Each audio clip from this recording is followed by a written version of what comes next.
Universitas Hasanuddin Fakultas Kedokteran Gigi. Pertama mau mencicipi kopinya dulu, ya kan gitu. Nah, mohon maaf ya. Kita coba. Bismillahirrahmanirrahim. Wah, luar biasa kopinya. Wah, saya tanya dulu Bang Roslin. Siap. Kopi apa ini? Kok sama seperti apa ya? Starbucks gitu ya. Iya. Apa ini? Kopi apa? Jangan-jangan nanti dibelikan di Starbucks tadi dibawa ke sini atau gimana Bang Roslin? Iya. Ini kopi asli. Asli?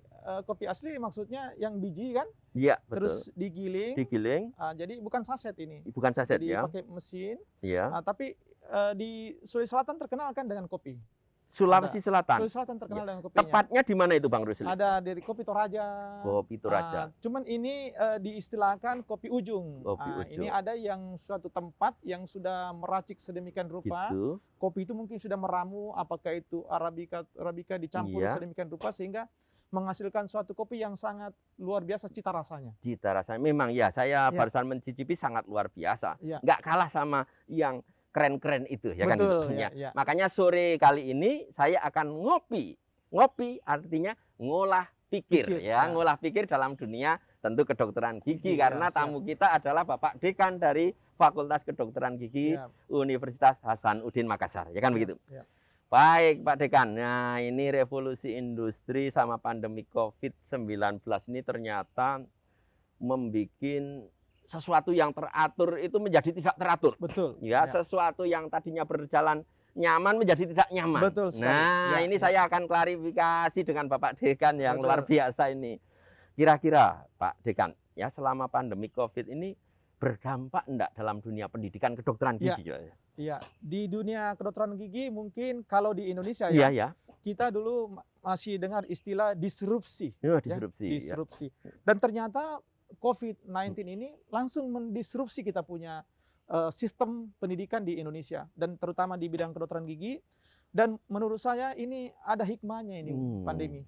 Gimana? Betul-betul mendisrupsi sistem yang ada dan ternyata memperlihatkan bahwa ada sistem ternyata memang yang harus lebih jauh ke depan yang dibutuhkan saat ini kita.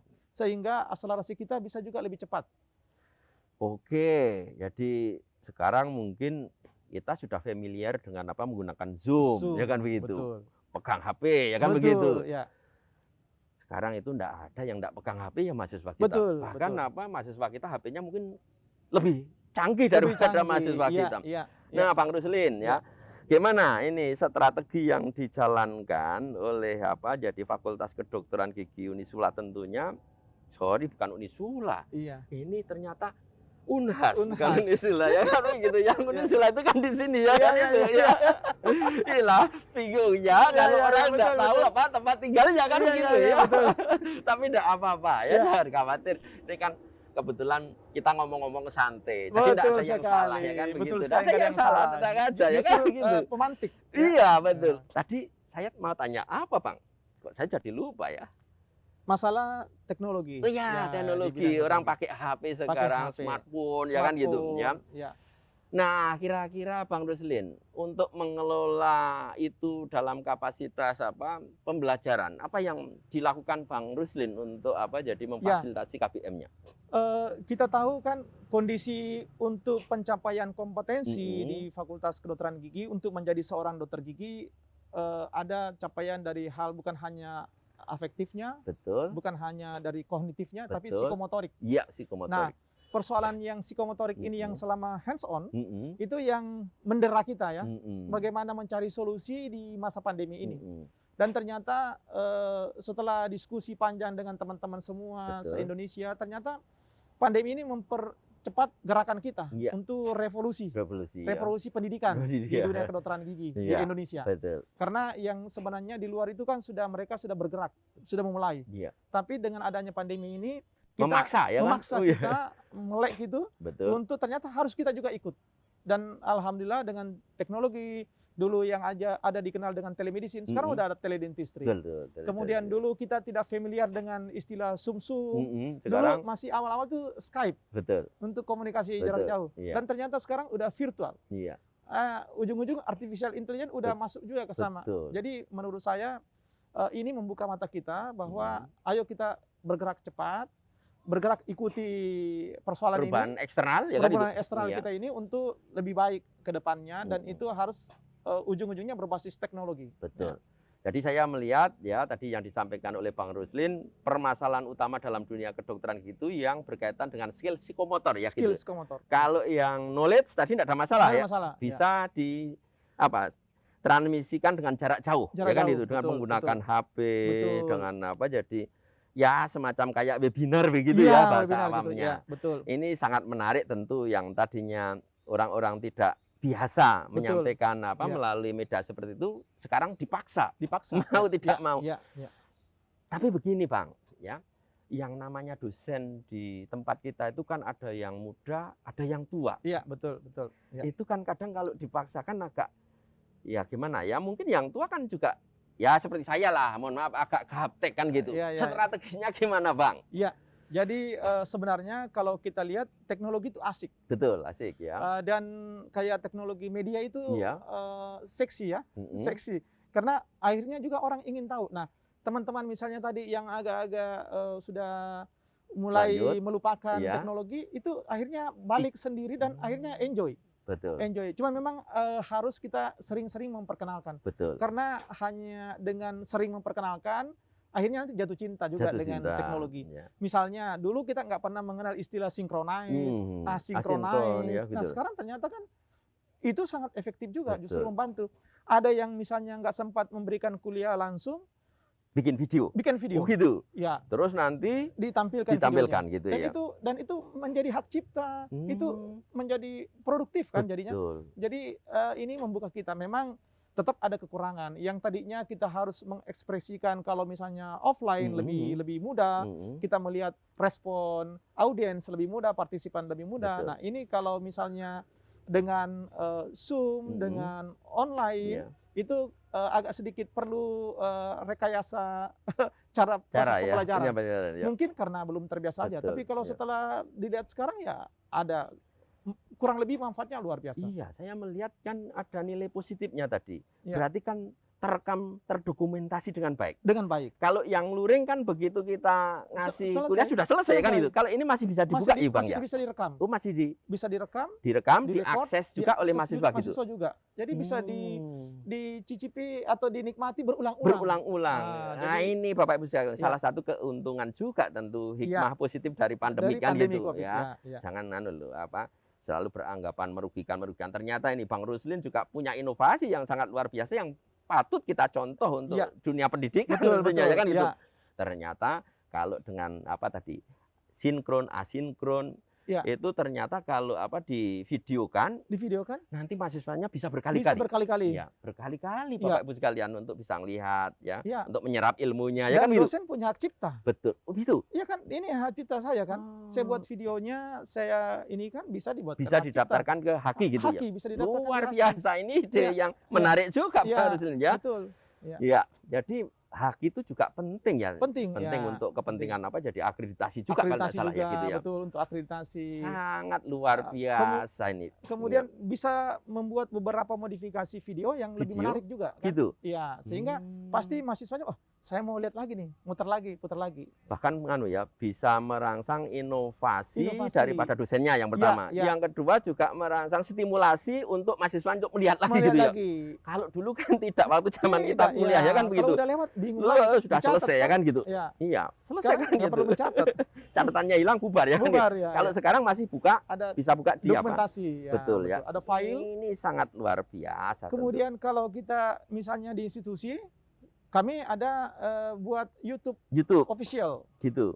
Jadi semua yang ada bahan kuliah, beberapa yang webinar kita upload ke YouTube-nya. YouTube official fakultas. Oke. Dan itu ya bisa menghasilkan juga ya. Betul ya. Subscribe-nya lebih dari 1000. Iya, 1000 ya. Seperti kita sudah berapa ribu ya kan itu ya. Ya. Oke, menarik memang Bang Ruslin jadi dunia kedokteran gigi ya.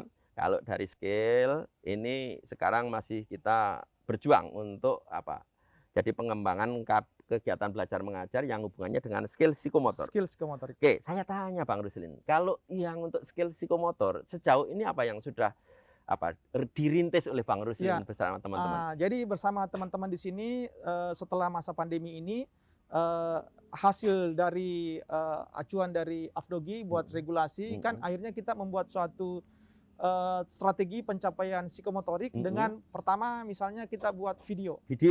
Ya. Jadi mulai dari misalnya CSL, jadi praktikumnya itu CSL divideokan. Kemudian si mahasiswa kita minta buat video sendiri untuk melakukan, kemudian dilihat, dan itu bisa dilihat berulang-ulang kan. Kemudian setelah itu naik ke tahap misalnya simulasi dalam bentuk misalnya pencapaian history taking, kan bisa mereka videokan. Betul ya. Ngobrol begini bagaimana keadaannya kan bisa dengan orang di rumahnya. Ini menarik sekali, Bang Ruslin tadi kalau umpamanya praktikum terus mahasiswa harus memvideokan, itu kan biasanya butuh yang namanya alat atau model. Itu strateginya gimana, Bang Ruslin? Saya lihat mahasiswanya kreatif juga. Ini kan milenial ya. Anak-anak milenial ini udah sedemikian rupa pintar buat video sendiri. Oh gitu. Justru kita tergerak bahwa kalah. Tergerak begini acara buat videonya ya. Ternyata mereka lebih bisa menyajikan suatu hal yang lebih menarik ya kan gitu. Dan bisa kan di rewind, diulang dan dikomentari, dilihat, dan itu luar biasa. Ya.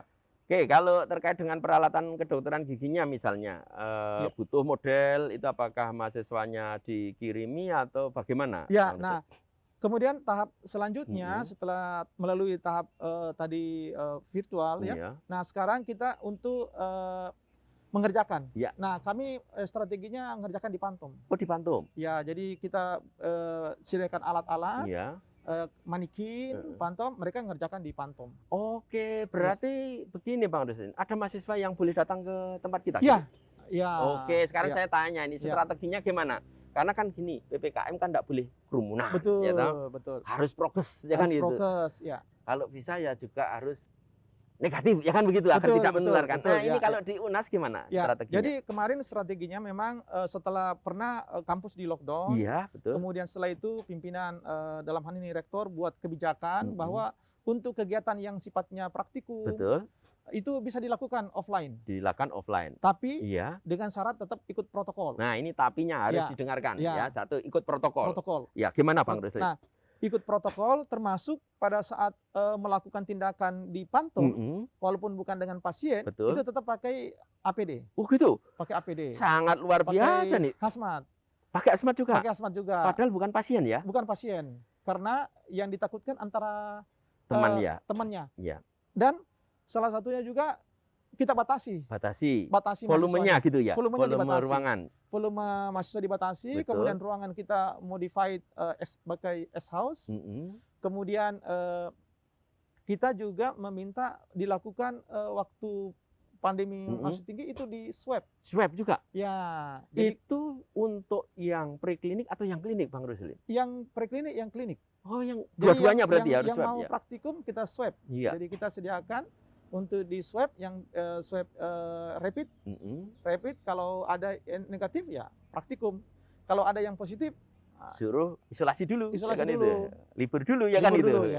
Bang, ya untuk tadi ya pemeriksaan negatif positif itu difasilitasi oleh kita atau harus di luar? Artinya di luar kampus gitu.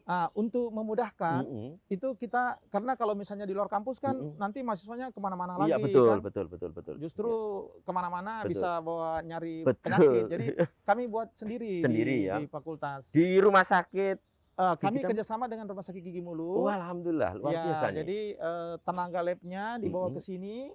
Kalau kegiatannya dilakukan di kampus, di Taman Rea, kita bawa ke sini, diperiksa, selesai, masuk ke dalam praktikum. Wah, ini juga contoh menarik yang ditunjukkan oleh Bang Ruslin, Dekan FKG Unhas ya. Ada kerjasama dengan RSGM-nya begitu ya. Jadi yang melakukan pemeriksaan lab itu tenaga dari Rumah Sakit Gigi dan Mulutnya. Wah, ini luar biasa. Ini harusnya menjadi ide yang menarik buat teman-teman di Indonesia tentunya ya kan gitu. Oke, Bang. Sekarang menganjak pada tentu yang berhubungan pada pelayanan pasien, Bang. Betul. Nah, bagaimana Bang Ruslin ya strategi yang ditempuh oleh UNAS ini untuk memfasilitasi mahasiswa koas kita, kepaniteraannya? Mahasiswa koas kita itu selama pandemi sejak Maret 2020, sejak pandemi itu nggak pernah istirahat. Gitu? Nggak pernah istirahat. Walaupun kan ini istilahnya ya kan buka tutup. Betul, ya. Ya, betul. pada saat misalnya ditutup, di lockdown, itu awal-awal karena kita belum ada evidence base, itu tetap online. Jadi praktikumnya online. Ya. Okay. Nah, pada saat agak longgar, kita praktikum pakai pantom. Pada saat tetap jalan, itu sekarang kita buat regulasi offline, tapi terbatas. Offline terbatas. Semua pasiennya, operatornya, termasuk DPJP-nya di swab. Harus negatif semua. Harus negatif semua, kemudian melakukan kegiatan di klinik. Ini ngomong-ngomong kalau semua di swab itu kan biayanya sangat luar biasa. Betul ya Bang sekali, ya. betul Itu sekali. strategi bisnisnya gimana Bang? Ya, ini ngaji sekali ya. Nah, kami kerjasama baik dengan Rumah Sakit Gigi dan Mulut. Ya, betul. Dan kita kan mainnya pendidikan. Betul. Mainnya pendidikan. Betul. Di samping ada pelayanan juga pendidikan. Jadi kita subsidi fakultas, mensubsidi aktivitas pembelajaran di rumah sakit. Sehingga itu meringankan biaya dari rumah sakit. Karena hitung-hitungannya kalau misalnya kita postpone, kita tunda, justru cost-nya lebih besar. Besar ya. Cost lebih besar dalam artian kasihan mahasiswanya, masa studi memanjang. Panjang kan itu. Dan tidak ada COVID ini belum ada kepastian. Betul. Dan alhamdulillah kami menganggap bahwa keputusan bahwa tetap pendidikan berjalan itu menurut saya proses pembelajaran yang sangat berarti. Kita nggak bisa lagi memutar nih keadaan. Bahwa kita coba-coba lagi gimana nggak bisa. Tapi apa yang sudah dilakukan itulah proses pembelajaran evidence base yang kita sudah lakukan. Betul. Tinggal ke depan ini kita lebih siap bahwa kondisi saat ini ya kita sudah lebih siap. Sehingga sekarang proses di Rumah Sakit Gigi Mulut, aktivitas baik mahasiswa profesi, pelayanan gigi maupun PPDGS, jalan semua. Wih, ini luar biasa yang dilakukan oleh Bang Ruslin ini. Saya terkagum-kagum ini. Jadi nggak rugi kalau saya itu datang ke UNAS di Makassar jauh-jauh dari Jogja ya. Ini semoga nanti Bang Ruslin ini bisa menginspirasi teman-teman dekan di Indonesia tentunya terkait dengan bagaimana strategi apa jadi pembelajarannya. Satu hal yang menarik yang disampaikan oleh Bang Ruslin bahwa di masa pandemik ini kita tidak boleh menunggu ya. Betul, jangan menunggu. Tidak boleh tiarap. Tidak boleh tiarap. Harus ada aktivitas ya kan begitu. Kita harus menang. Betul, kita harus jangan menang. Mau kalah. Betul. Sudah kena COVID, kalah lagi kan? Aduh, kalah 3 kali 4. Iya, jadi harus semangat. Nah, terakhir Bang Ruslin, ya buat teman-teman sejawat yang menangani dunia pendidikan kedokteran gigi, kira-kira clue apa yang ingin disampaikan kepada teman-teman sejawat kita? Ya, pertama bahwa ini momentum. Iya. Ini momentum untuk kita melihat yang mana sih bukti bahwa disrupsi. Dan ternyata ini kita udah mengalami disrupsi dan kita bisa survive. Betul. Artinya orang Indonesia ini luar biasa. Kita udah dicoba dengan COVID-19, pendidikan nggak berhenti. Betul. Proses tidak berhenti. Dan inilah evidence base yang sangat luar biasa. Karena pandemi ini mungkin 300 tahun ke depan baru muncul lagi pandemi yang baru lagi, beda lagi gitu ya. Dan ini mungkin tanda kutip Tuhan udah ngatur. Betul ya. Pada zamannya Pak Diciono sebagai dekan, pada zamannya ini dikasih coba ya, dikasih test case. COVID ya. Test case. Dan ini luar biasa dan pengalaman yang luar biasa. Dan tetap survive. Ya. Jadi harus tetap semangat. Sebagaimana tadi disampaikan oleh Bang Ruslin. 1, tidak boleh tiarap. 2, harus tetap beraktivitas.